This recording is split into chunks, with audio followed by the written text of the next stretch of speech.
en este país. Y vamos a hablar hoy del dólar, la agenda dólar. ¿Por qué nos interesa la agenda dólar? Porque hay presiones devaluatorias y esas presiones devaluatorias afectan el día a día de cada uno de nosotros por las consecuencias que implicarían. No estamos hablando ni de la brecha, ni del aumento del dólar líquido, ni siquiera de las restricciones del mercado central que fueron hechas estrictamente y prioritariamente para frenar la fuga de reservas de tanta masa de gente que compraba los $200, se frena, las reservas estaban menguando considerablemente. Pero ¿qué pasó? ¿Qué pasó hoy? Hoy, Abigail. A ver. Sábado a la tarde, Santiago Cafiero tuitea, y esto es muy importante: Bullrich es deshonesta hasta en 280 caracteres. La declaración jurada es de enero de 2020 y está expresada en pesos. Vendí esos dólares por home banking a cotización oficial como corresponde. ¿El macrismo habla de doble discurso? ¿Son cínicos o perdieron la memoria? ¿A qué se refiere Santiago Cafiero y por qué ocurre esto? Y esto está absolutamente relacionado con esta afrenta que vive el gobierno nacional y todos los argentinos y las argentinas, les argentines, porque tiene que ver con estas presiones devaluatorias. ¿Qué ocurrió? Las declaraciones públicas de Cafiero, diciendo que tenía dólares y los vendió, fueron hechas esta semana en el programa en TN a dos voces. Bullrich, atenta a la tele, le manda a Cafiero este tuit, esta carta, con fecha de 26 de septiembre, sí, ¿no? Entonces le manda diciéndole, pero mire, Cafiero, usted está declarando en sus declaraciones juradas que vendió dólares y en realidad tiene dólares. ¿Qué le dice Cafiero?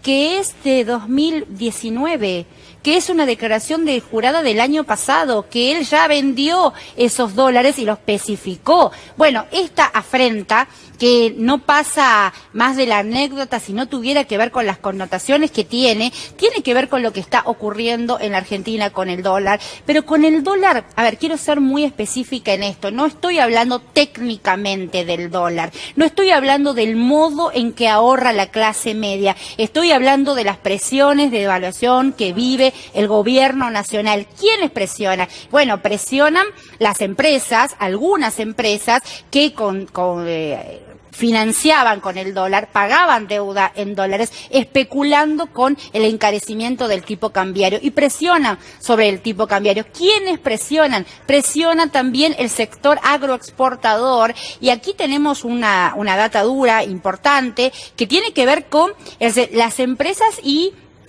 vos te das cuenta del tema recurrente que tiene que ver con las... No estoy hablando del campo, sí, ¿no? Sí, también sí, eso hay no. que aclararlo. No sí. Estamos hablando... Es el sector agroexportador. Exacto, no estamos hablando del campo. Miren ustedes los datos. El sector exportador especula con una devaluación, liquidó 1.743 millones de dólares en agosto. Pero esto significó una caída del 23% respecto del mismo mes del año pasado. Esto no lo decimos nosotros, esto no es una opinión, esto es información directa del Centro de Exportadores de Cereales y de la Cámara de la Industria Aceitera de la República Argentina.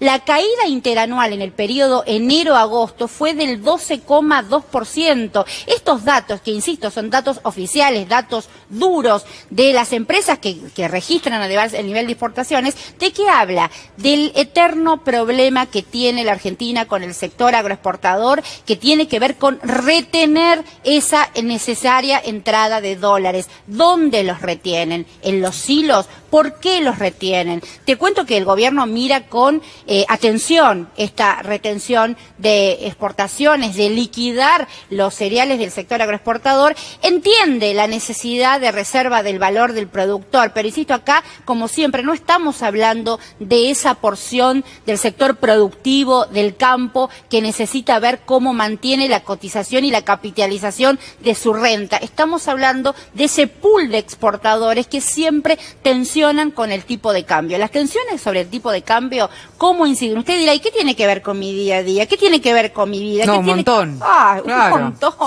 Un montón. Porque además esas presiones sobre la devaluación están interesadas por los grupos financieros que especulan, es la timba financiera de la Argentina, y las presiones de devaluación son ciertas, y la oposición debería ser un poco más responsable, como lo que hizo Bullrich con el jefe de gabinete de ministros, Santiago Cafiero, que le mandó una denuncia que no era.